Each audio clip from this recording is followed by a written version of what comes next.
Week 2 was filled with big plays, big scores, and unfortunately some big injuries as well.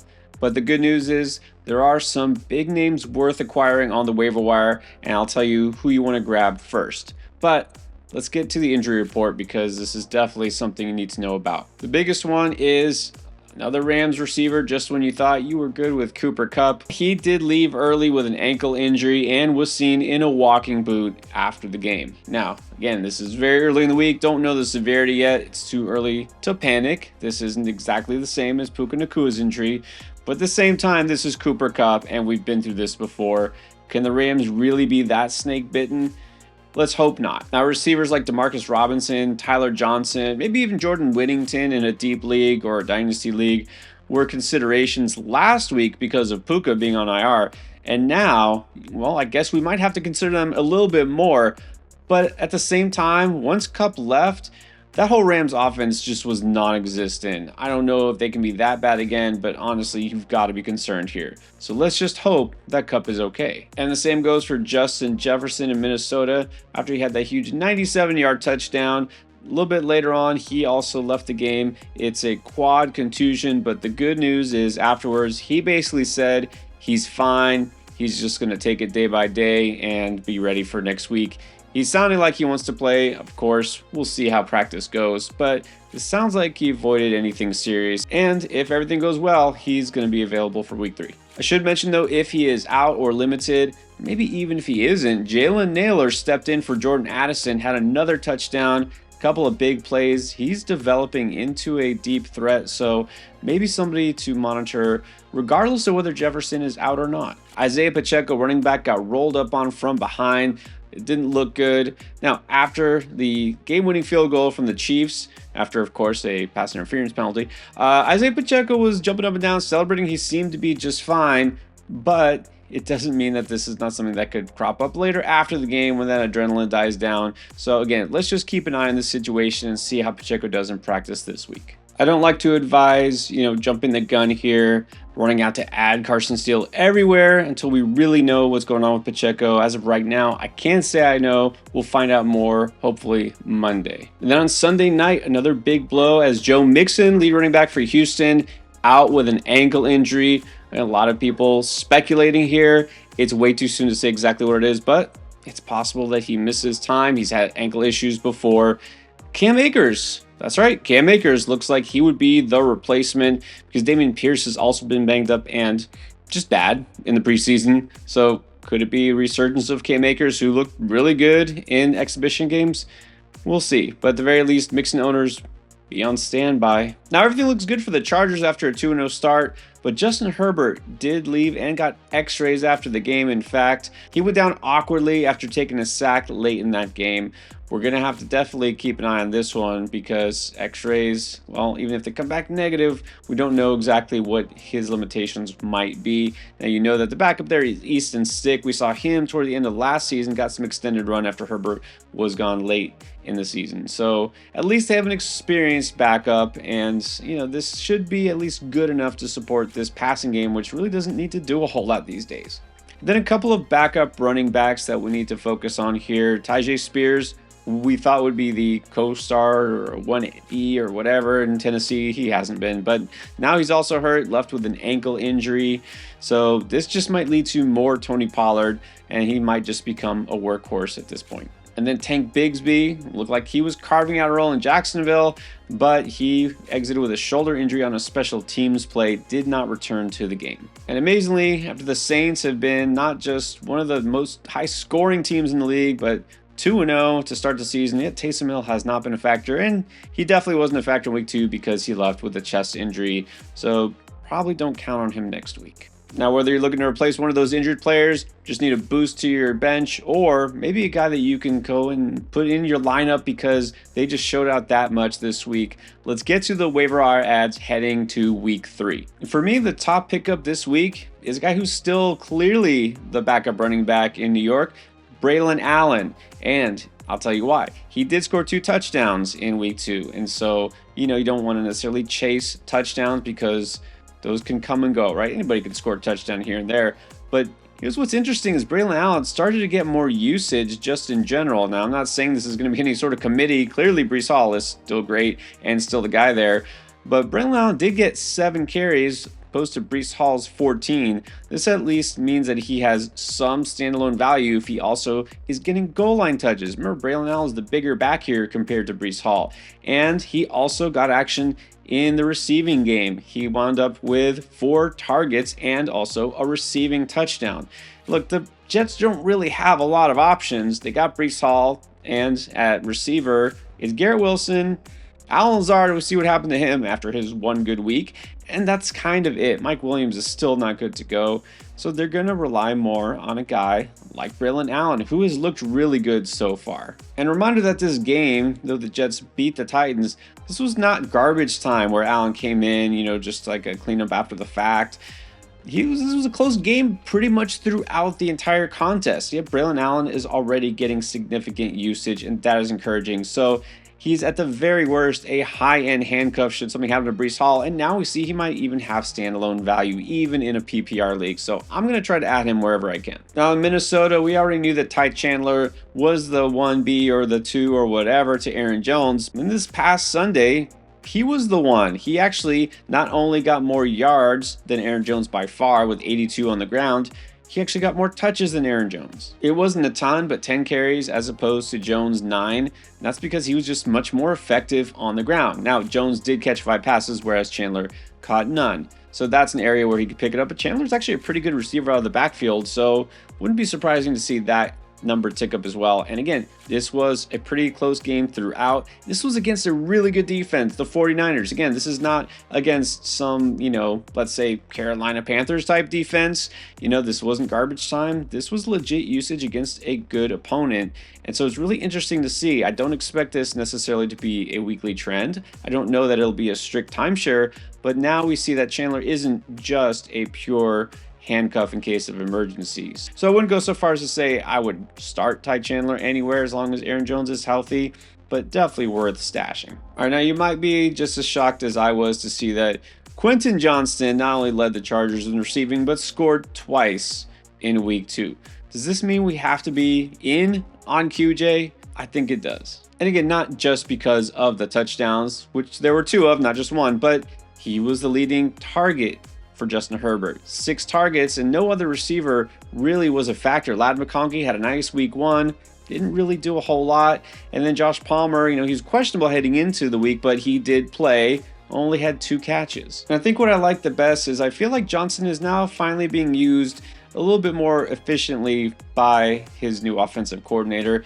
He isn't just asked to run deep go routes and try to defeat, these corners who are a little more athletic than him one-on-one. He's getting some more short to intermediate routes, and he caught 5 of his 6 targets, and that's the most encouraging. We didn't see the drops. We didn't see these, bad routes being run by him. He looks to at least have taken a step forward. Now, this is not going to be a very high profile passing offense. Again, only attempted 20 passes. Of course, they didn't need to because it was Carolina. They will probably need to pass a little bit more in the coming weeks. I don't like him at all next week because I don't like anybody against the Steelers defense the way they've been going. So I'm definitely not flexing him or starting him next week. But hey, this is a guy who was a first-round pick. He definitely has the talent there.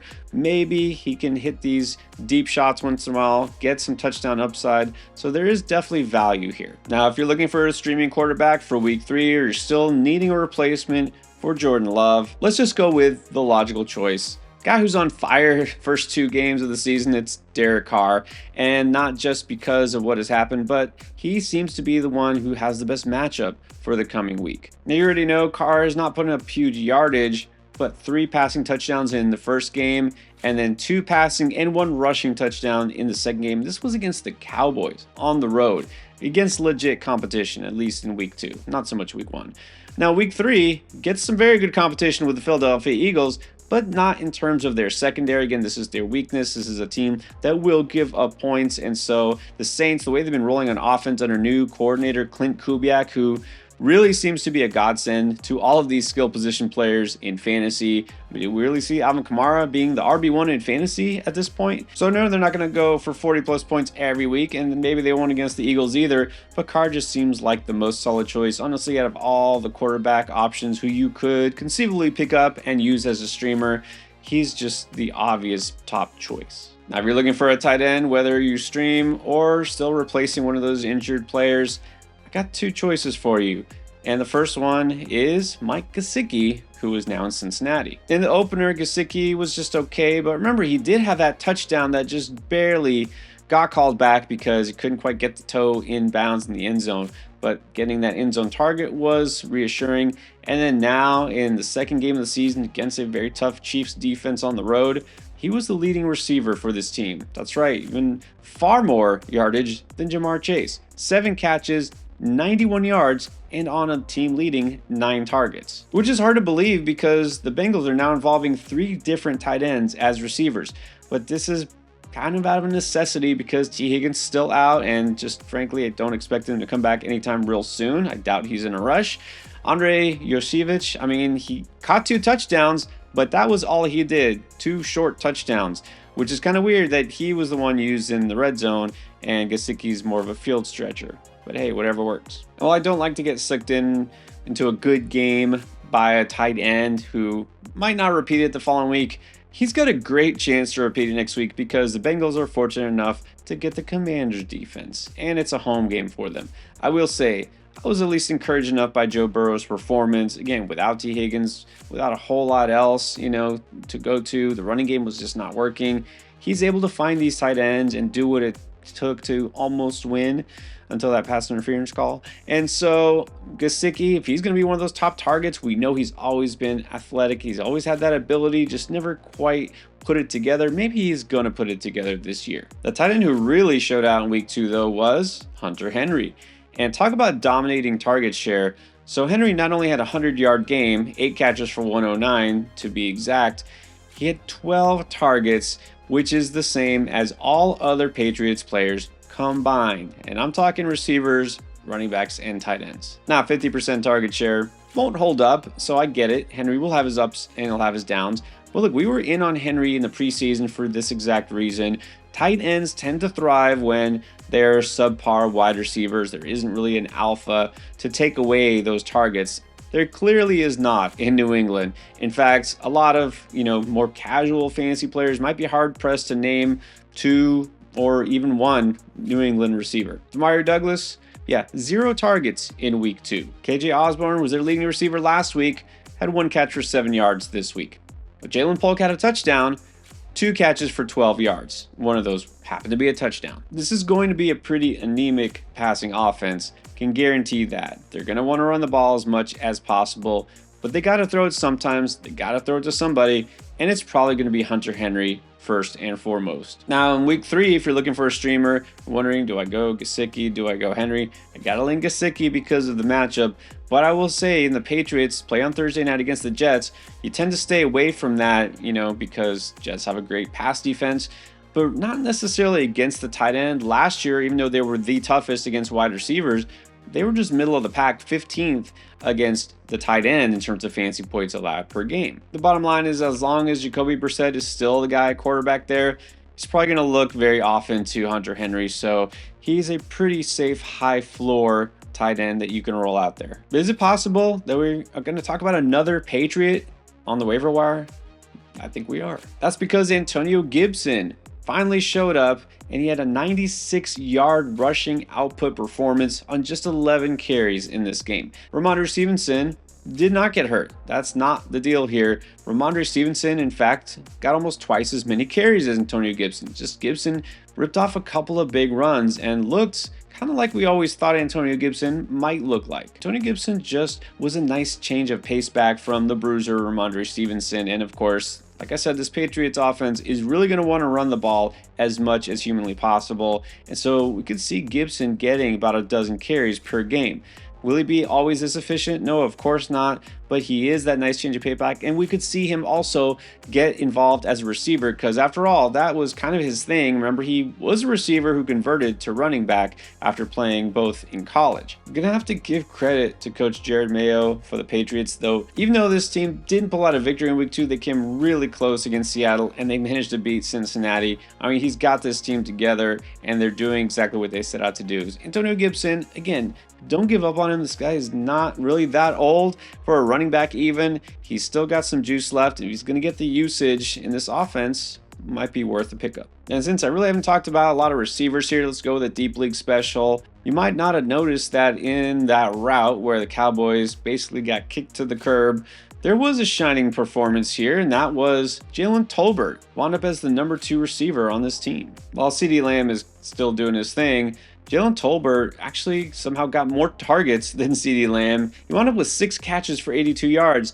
And if you saw that one acrobatic play where he basically lost the guy, that's just a flash of what his potential has always been. And again, we talked about him as a nice sleeper pick throughout draft season. It's going to take some more time before we fully buy into it or really, can trust him for fantasy. But he finally showed something in this game. I mean, I really thought Brandon Cooks might have a nice performance. You look at 2 targets, 2 catches.